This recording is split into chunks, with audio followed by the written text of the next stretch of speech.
America కానీ లేదా Trump కానీ ఈ టారిఫ్ని ఒక వెపన్గా ఉపయోగిస్తున్నాడు. అవును సార్.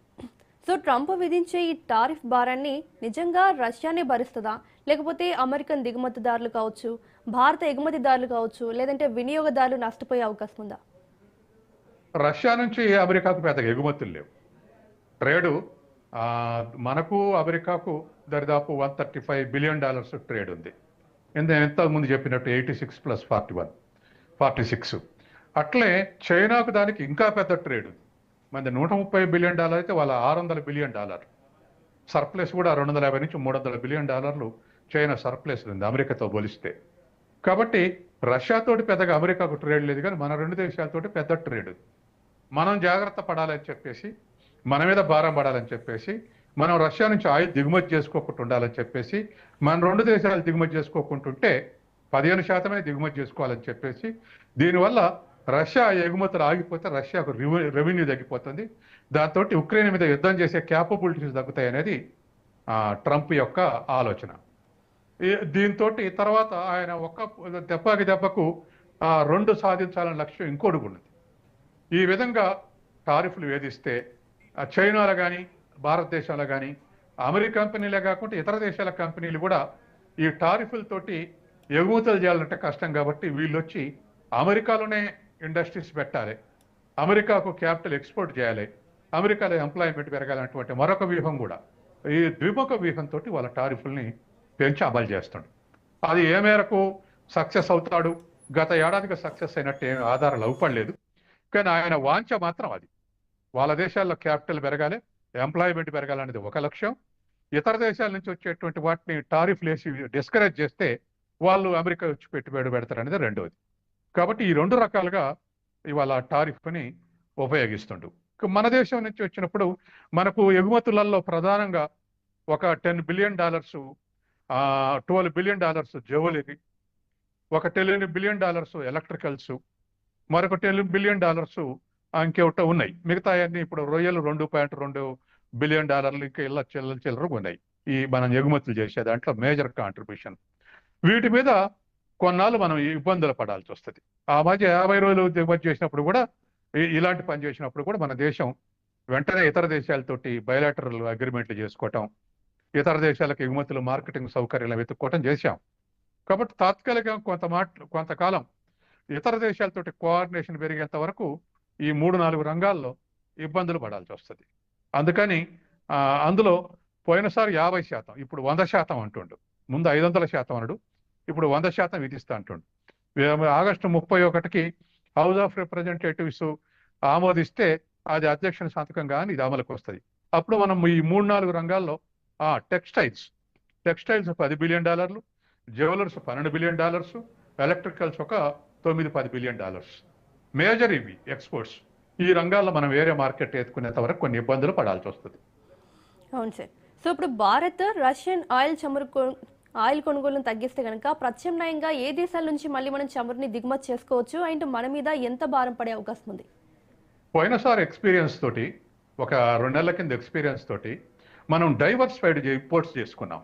అంటే మనం చేసుకునే ఆయిల్ దిగుమతిని 1-2 దేశాలతోటి కాకుండా 40 దేశాల నుంచి దిగుమతి చేసుకుంటున్నాం ఇవాళ పెట్రోల్ని. దాంతో కొంత డైవర్సిఫై చేసి ఒకే దేశం మీద ఆధారపడితే ఈ అమెరికా చేసే చేష్టలకు ఇబ్బందులు పడాల్సి వస్తుందని ఇంకా కొన్ని దేశాల నుంచి ఇంపోర్ట్ చేసుకునేందుకు మనం ఎక్స్టెండ్ చేశాం. అయితే ఇదే సందర్భంలో మనం ఇప్పుడు దిగుమతి చేసుకునే దాంట్లో రోజుకు దరిదాపు 4.6 మిలియన్ బ్యారెల్స్ దిగుమతి చేసుకుంటున్నాం. దాంట్లో సగం 2.7 మిలియన్ బ్యారెల్స్ రష్యా నుంచి దిగుమతి చేసుకుంటున్నాం.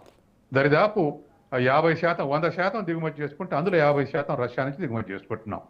కాబట్టి తర్వాత రెండోది కూడా మనకు రష్యా నుంచి దిగుమతి చేసుకుంటే సౌకర్యం ఏమిటంటే, ఆ బ్యారెల్ క్రూడ్ ఆయిల్ ఉత్పత్తి చేయడానికి, క్రూడ్ ఆయిలే బయటికి తీయటానికి ఇరాన్లో $14 పర్ బ్యారెల్ అయితే రష్యాలో $22 బ్యారెల్కు, కెనడాలో $30 బ్యారెల్కు, అమెరికాలో $45 బ్యారెల్కు.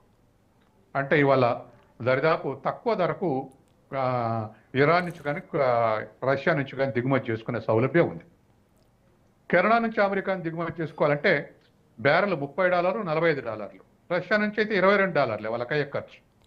తర్వాత హార్ముజ్ జలసంధి తెలిసుంటే ఇది మనకి ఇంకా చీప్ ఇంపోర్ట్.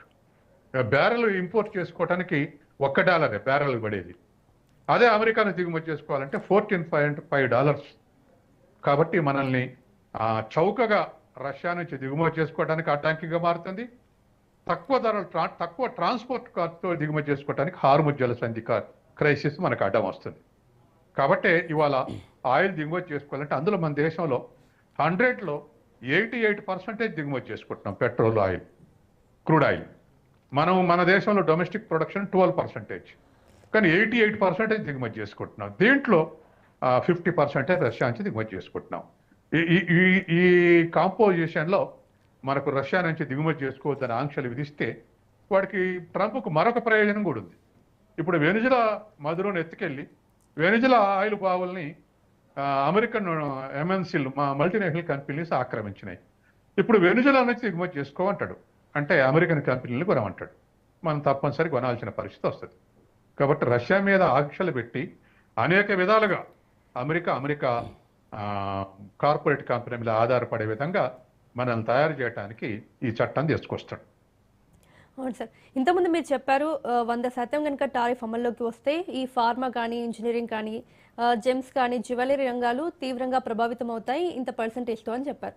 సో ఈ 100% టారిఫ్లు అమల్లోకి వస్తే ఈ అన్ని రంగాల్లో, ఫార్మా కావచ్చు, ఇంజనీరింగ్ కావచ్చు, జెమ్స్ అండ్ జ్యువెలరీ కావచ్చు, ఈ అన్ని రంగాల్లో ఏ రంగం ఎక్కువగా దెబ్బతినే అవకాశం ఉంది? ముందుగా ఏ రంగం దెబ్బతింటుంది?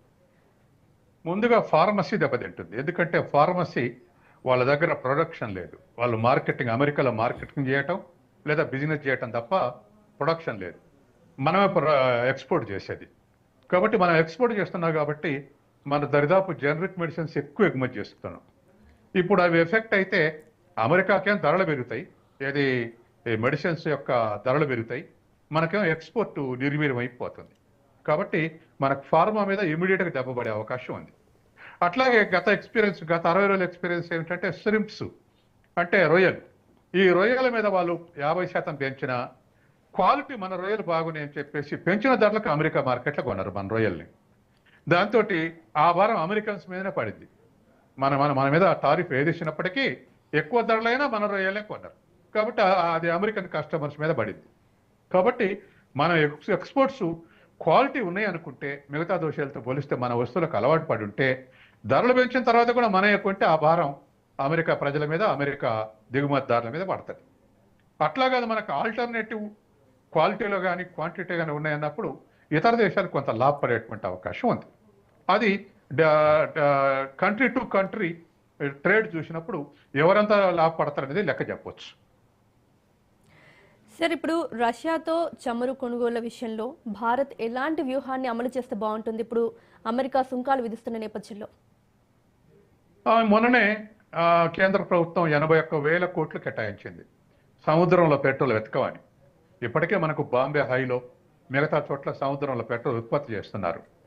అట్లాగే రాష్ట్రాల విషయం వచ్చినప్పుడు గుజరాత్, రాజస్థాను, అస్సాం ఇటువంటి రాష్ట్రాల్లో కూడా ఉత్పత్తి చేస్తారు. మిగతా దంట ఆయిల్ నుంచి ఉత్పత్తి చేస్తారు, సముద్రం నుంచి ఉత్పత్తి, సీషోర్స్ నుంచే ఉత్పత్తి చేస్తారు. ఇంకా వెతకాలే.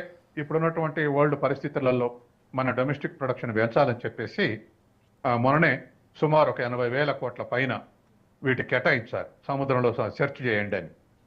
అంటే మన డొమెస్టిక్ ప్రొడక్షన్ పెంచుకోవటమే ఒక ఆల్టర్నేటివ్ మార్గం. తర్వాత రెండోది, 2015లో ప్యారిస్ అగ్రిమెంట్ చేసుకున్నారు, అంటే ఎలక్ట్రిక్ వెహికల్స్ ఎక్కువ వాడాలని. కాబట్టి రెన్యూవబుల్ ఎనర్జీ ఎక్కువ వాడాలి అని చెప్పేసి చేసుకొని దాంట్లో ఇవాళ ఎలక్ట్రిక్ వెహికల్స్ని పెంచాలనుకుర్రు. దాంట్లో చైనా చాలా ఫాస్ట్గా ఉంది. అగ్రిమెంట్ తర్వాత ఇప్పటికల్లా చైనాలో 42% వెహికల్స్ ఈవీ వెహికల్స్ ఉన్నాయి. అమెరికా, యూరోప్లో 23-24% ఉన్నాయి. మన దగ్గర ఇంకా అరౌండ్ 10% ఉంది. కాబట్టి మనం శీఘ్రంగా ఈవీ వెహికల్స్ని సబ్స్టిట్యూట్ చేసుకుంటే పెట్రోల్, డీజిల్ మీద ఆధారపడటం అనేది తగ్గుద్ది. ఇది రెండో అంశం. మూడోది, చైనా ఈవీ వెహికల్స్ మార్చడమే కాకుండా ఇంకా పెద్ద స్ట్రాటజీ అమలు జరుపుతుంది. బ్యాటరీ మీద శరవేగంగా రీసెర్చ్ జరుపుతుంది. అంటే వెహికల్స్ బ్యాటరీ మీద నడవడం అనేటువంటిది. ఆ రీసెర్చ్ ఎంత దూరం పోయిందంటే మిగతా వరల్డ్ ఎవరు ఆలోచించినంత దూరంలో ఉంది. అది కనుక సక్సెస్ అయితే చైనాకు ఇంకా ఇంపోర్ట్స్ మీద తగ్గించుకున్నటువంటి ఆశయం నెరవేరుతుంది. మనం కూడా ఆ విషయంలో మరింత కొంత మనం ఇంట్రడ్యూస్ చేశాం, కానీ ఇంకా మరింత రీసెర్చ్ చేయాల్సినటువంటి అవసరం ఉంది. అది మూడోది.